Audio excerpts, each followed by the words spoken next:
Hi, and welcome to another episode of Quests by Community Bent TV series. Today, our special guest is Matthew Mitcham. Matthew Mitcham is an Australian retired diver and trampolinist. As a diver, he was the 2008 Olympic champion in the 10th metre platform, and he's the second highest single dive scorer in Olympic history. He has also been awarded an OAM, and he's currently working in the areas of diversity and inclusion. And we take the time out of his day today to speak with us and tell us a little bit about his journey, where he's at now, and also some of the challenges that he wrote about in his real book that has been quite influential in the areas for other sports athletes. Matthew, welcome to Bent TV. Thank you so much. It's nice to be here again. Take us back. It was 10 years ago, I think, when you last appeared on Bent TV, so you're a little bit younger then. In the last 10 years, and in your observations, how important do you think inclusion has shifted in the world of sport? I've been doing quite a lot of work in this area over the particularly the last 5 or 6 years. And I think there's a couple of measures that we can look at. I think one is like the raw data of how many openly queer athletes there are at the Olympics. In Beijing, there were 11 openly LGBTQ athletes. There were 10 lesbians and me. I was the only gay in the village. And then from Beijing to London, it went from 11 to about 24. And then to the next Olympics in Rio in 2016, it was up to about 42. And then in 2021 in Tokyo, it was like 120 something. Like, so the number of openly queer athletes is just kind of exploding and growing exponentially, which is amazing to see. Uh, but then I guess I feel like we're starting to see a bit of a slide back, particularly in some areas, particularly in trans inclusion in sport, with a few world bodies like swimming, athletics, a few others putting in these bans, um, which are quite exclusionary and are not really based on science. They're kind of more political decisions, and I think they are a reflection of kind of the political landscape and the this kind of this anti woke backlash that we're seeing from from conservative populations, which is growing more and more extreme at the moment. Why is it, do you think, especially like in the areas of swimming, that it's seen as problematic for some people to accept having trans sports people compete with each other? I don't think there is an issue of trans people competing with each other. I think where people feel that it's unfair is that they feel like trans athletes have an advantage over cisgendered women, because trans women went through a male puberty, and therefore, have greater lung capacity, larger hand size, often taller. They think that they probably have greater muscle density, a higher VO2 max. There's a whole bunch of reasons why people will argue that it's unfair because a trans athlete has been through a male puberty. What were some of the challenges that you faced in your career when it comes to inclusion, and how did you sort of handle those?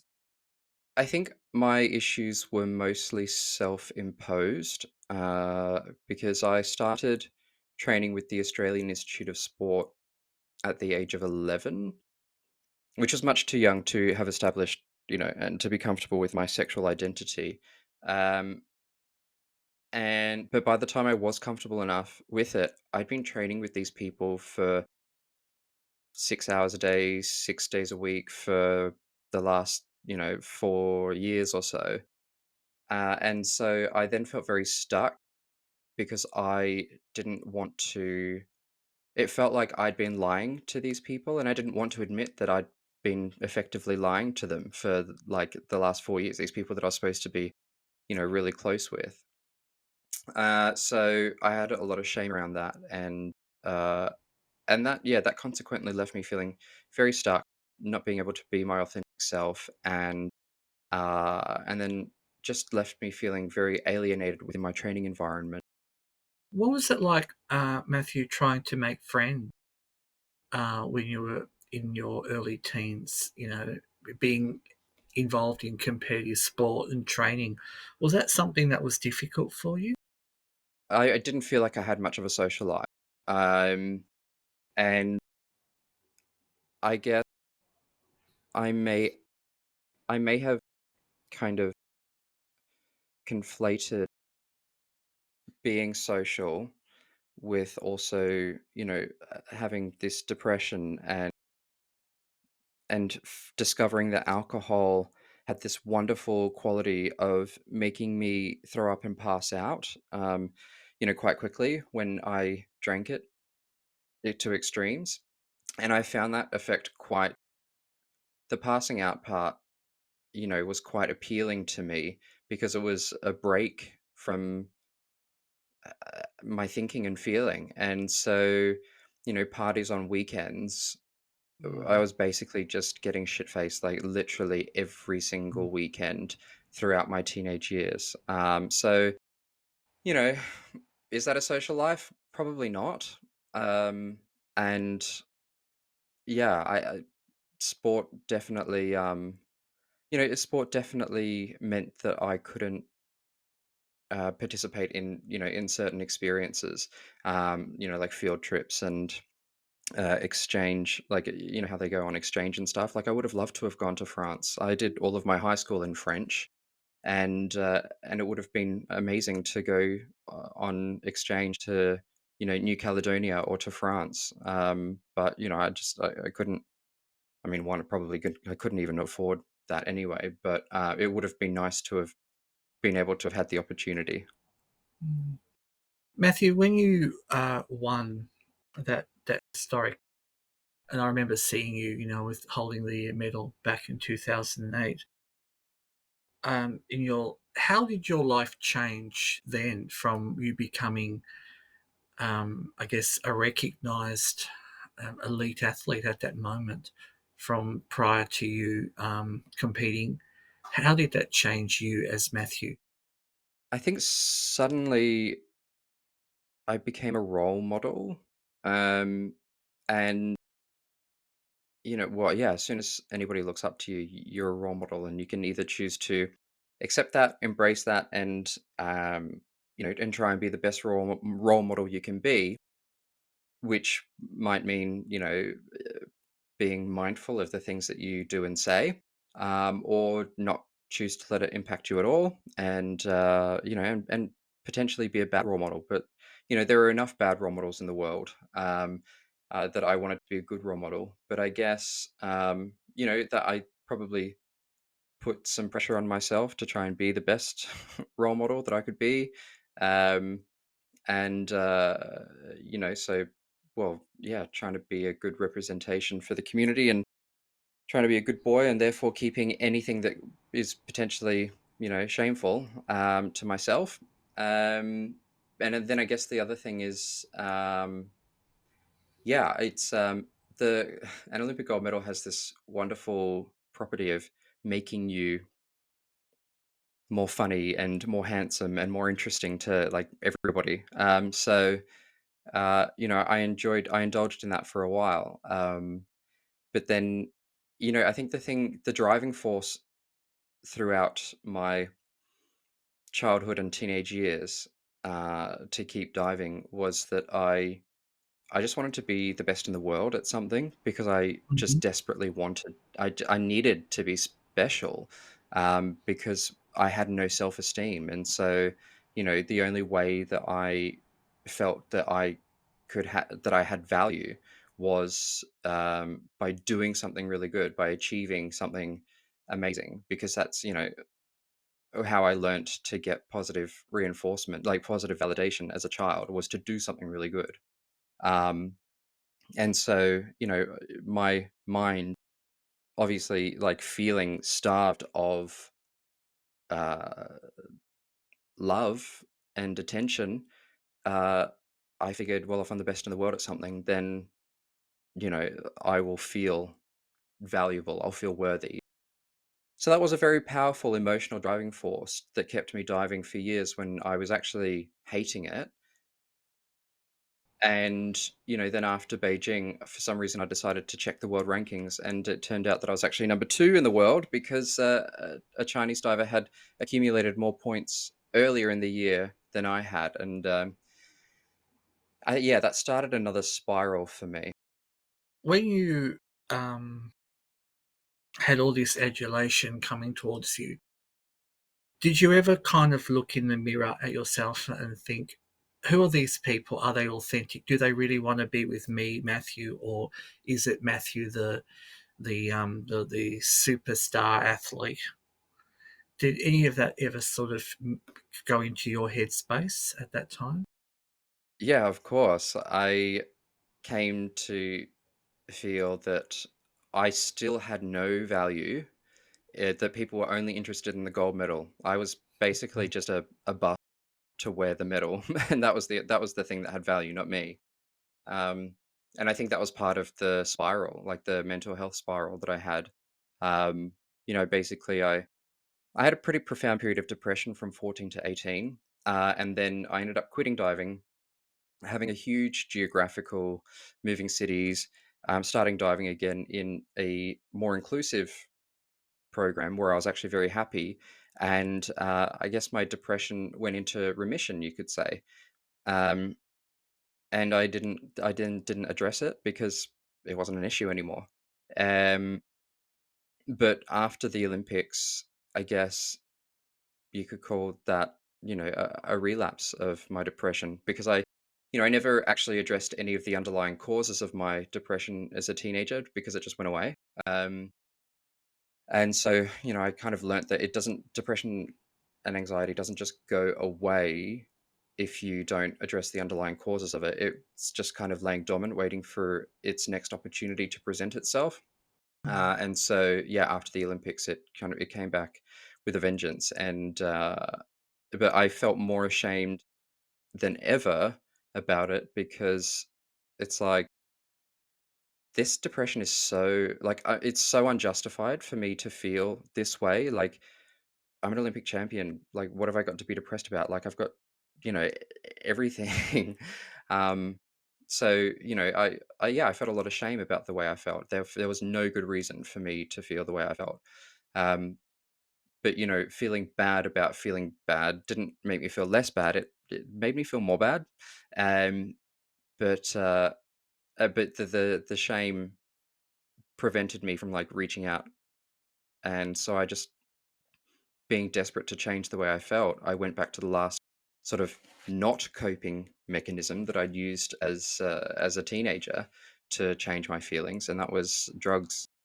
As someone myself who always say living with mental illness and struggling with depression, I always sometimes ask myself, then I look to find answers. What does happiness look like for someone else? What does a normal person? What does what does contentment look like? Have you reached that stage yet in your life, Matthew, where you feel you've got contentment, or is that something you're still looking at through the lens or the window to try and find?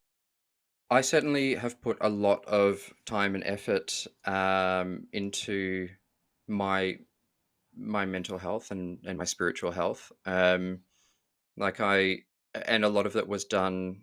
I guess a lot of it was triggered because I got to a point of absolute desperation with it, and took myself to rehab. And that's when I started learning about self-esteem and the fact that I had no self-esteem. I've never had self-esteem ever since I was a child. I was always um, needing to get feedback from the outside world about my value as a person.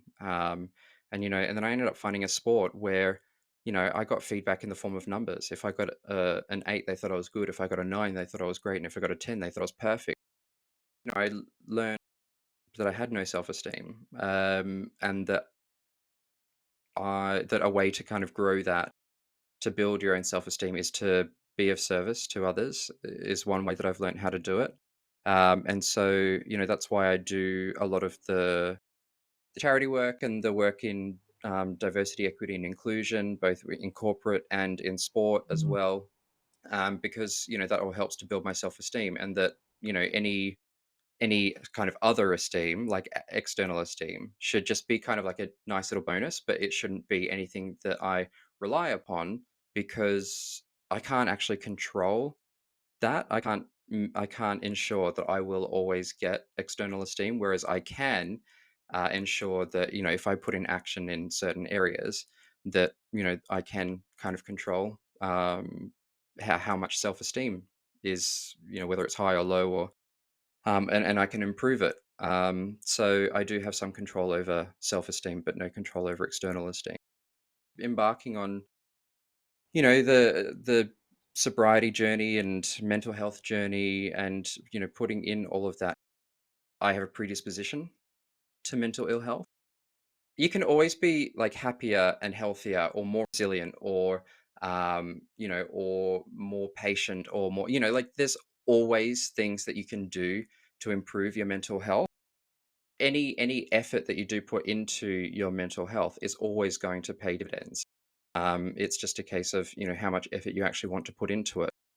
In your insight into yourself, have you ever looked at loneliness? Does Matthew get lonely ever? Or is that something that you kind of put to the back of your mind? They say that the opposite of addiction is connection. And I get, not not everybody is.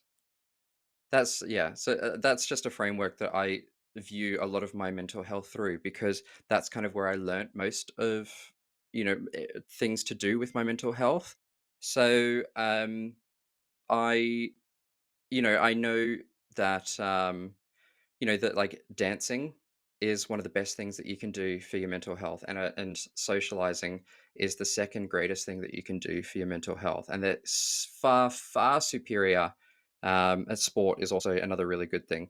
They're all far superior to in efficacy to SSRIs, which are also a very important tool for a lot of people, but should not be the, it's SSRIs, like antidepressants, are not a panacea. It's really just one tool out of, what should be a very multi-pronged approach to improving mental health. Is loneliness one of those things? It certainly has been in the past. I know that I probably have an unhealthy relationship with, with connection, in that I was afraid of being alone for, and I haven't been alone. I've been in relationship, um, in a relationship since I was 18 years old, and I was, I certainly used to think that I was afraid of being alone, which, you know ha- has kind of some unhealthy, unintended consequences, in terms of, the kinds of attachments you form, and your own kind of um, boundaries, and honesty, and all that sort of stuff. And so, again, just kind of like to my point before, you can always be, I guess, a happier, healthier human being. And, and so part of my journey now, this will loop back around to loneliness, is, having a look at, like, I was diagnosed ADHD 15 years ago. um, and Asperger's runs right through my family, and have always, like, I had this conversation with my psychiatrist, and I'm like, "Do you think I could be Asperger's as well?" And we're both like, "Nah." But just in the last sort of month or two, I've been starting to question it. because I do really struggle with maintaining relationships and I know that I've got a lot of traits because there is a lot of crossover naturally between ADHD and autism. So I do like it's an not undeniable fact that I've got a lot of traits of autism. Whether or not I have enough to meet a diagnostic criteria is something that I have just begun to start exploring. Um, but it certainly does factor into my relationships and how motivated I am to actually, connect with people because I know it's really good for me, but I really, really struggle to do it. And I enjoy connection so much with people, but I still just find it impossible to do. Sometimes the thing that we want the most is hardest to get, and I definitely can relate to everything you're saying there. And that's why I think that the person that's right in front of me now um, is an excellent. You're an excellent speaker, especially for young people. I can see, because I always wonder about the young people who go into that sporting institute. Because their drive to want to be the best, and that's important. But I always wonder what it's like in your inside if you have, like you mentioned, these demons or this shame, but you have to present a certain face to your family and to the coaches. Do you think now, like in 2024, there needs to be more people like yourself who can be embedded in these training institutions who can actually coach as well as a personal mental health coach to help people be their true self and come out in terms of, yes, I've got this condition, yes, but I can still do it. I can still be the best I can be. Is so much good work, like particularly in the AIS. There's a mental health referral network where they've got a specialist in like every field that you can imagine. And there are lots of great people doing really great work in terms of diversity, equity, and inclusion, not just in the LGBTQ sphere, but in the neurodiversity sphere, in the you know ableism ability sphere, in just in the race sphere as well. So there are lots of people doing really, really good things in Australian sport. And so institutionally, I think it's a fantastic, very progressive institution. But the AIS is one sporting body, and Mm. then obviously there are all of the discrete, national sporting organisations that the AIS has limited influence over. And so I guess there's only so much that the AIS can do to kind of implement that stuff across all sports, across the entire nation. And in that way, I think grassroots organizations have a lot of influence and can do a lot of really good work.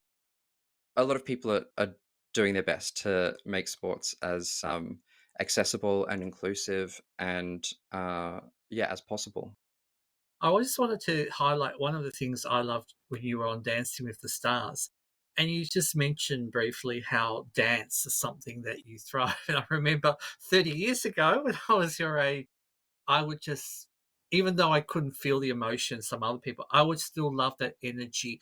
And there was something about, tell us what it was like for you going on Dancing with the Stars, because you did so many, that was, must have been so, you had to be so controlled and disciplined. How did you feel doing that? I loved it. Like that was one of the best experiences of my entire life. Um, I love learning new things. I guess, that's part of yeah, just novelty. Like I love just acquiring new skills. And then there was that part of the performance element that I love. There was part of that showmanship element that I love, which I've, did a lot in cabaret and then the costumes were just out of this world, and you know, it's honestly like if I could do that as a job, that would be the perfect job for me. Like that's how like I loved it. Absolutely loved it. I guess now moving on, Matthew, I know you do so much advocacy work and you're passionate, and your this new role that you're going to be doing. Can you tell us listeners a bit about the Olympics and what you're going to be doing? A couple of years ago, I joined a little project called Compete Proud, which Mm. was founded by uh, Javier Raya, who's a Spanish figure skater, Olympian, openly queer Olympian. And so I joined him because he, had this dream of creating this, I guess, this platform, this space where we could, elevate LGBTQ athlete voices and make sports more diverse and inclusive at an international level, and hopefully, start yeah, having an influence and making the sports world a much better place for openly queer athletes. And so uh, we also then have an Irish hockey player who was the first openly lesbian uh, player to represent Ireland, and so the three of us have been working for the last year and a half to win a contract with Pride House. So now we are the official partners of Pride House in Paris, where we will be kind of delivering, well, some education and a social sofa. So we'll be interviewing the as many openly queer athletes as we can in Paris. So I will be heading over there for the last week of the games to, yeah, just be queer and celebrate queerness in the Olympics, which is still, a pretty conservative. It's a pretty still pretty conservative in terms of, like how many athletes feel they are able to be and compete openly, proudly queer. So yeah, that's what we're doing. And I'm also thinking of all the young people who may be listening to this and they're maybe Googling to see who you are. So I'm thinking about those 8, 10, 12-year-old young kids who are perhaps coming to discover their own identity. What advice would you give to a young person who's listening who is really passionate about, say, swimming, and they love it, the energy and the theatrics of it, because that's something I love. If when I was younger, I could never do it, but I just love the way your body, it's almost like you're flying in the air, and it's like the adrenaline, when you're diving, and it's that so beautiful and orchestrated, like ballet, ballet of the water. What advice would you give to young people? Just do it. Like it's I d- trying new things is always a little bit scary, but it's but that's where the reward comes into it. No risk, no reward, and new experiences are the spice of life, and and some new experiences will might not be great, but some new experiences are going to be absolutely amazing, and you lose nothing by trying something new, and do it for as long as you're having fun. And if you're not having fun, have a think about why you're not having fun, and is that something that can be changed um, or not? And if it speak with somebody about it, because you know um, we don't know what our own sort of mental limitations are in terms of what we see and how we perceive the world, and so check your thinking by a few other people, and maybe and use them as a resource, and maybe they might be able to change something. But yeah, just give everything a go. Try everything. Well, you may have had this question many times before. When you were 12, 13, and if you remember ever looking in the mirror at yourself, if you did, what would you tell yourself now that you perhaps at that time building up all this shame in yourself? That's a really tough question. Um, I'm torn between, would I change anything? Because despite every like, yeah, I don't wish that. Obviously, I would never wish kind of the things that I went through on anybody else. Um, but I can also see the benefit of, you know, of growing through that. Um, so it's a really difficult one to answer. But what I guess the most important thing would be just to remind everybody that they are valuable.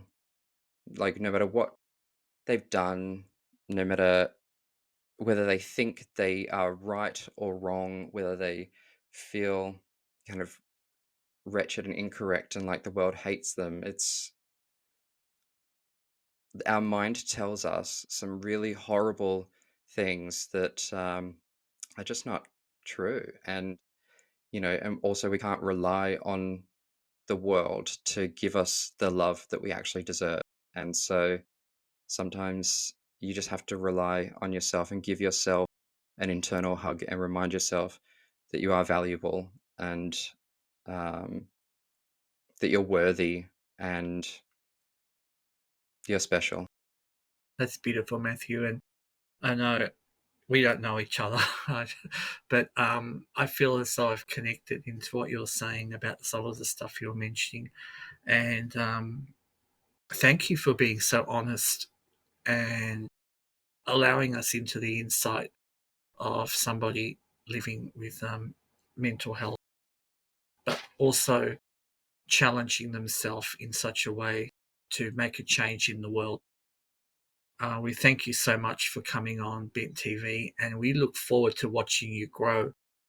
Thank you so much for spending some time with us today on Bent TV. Thanks, Ricky.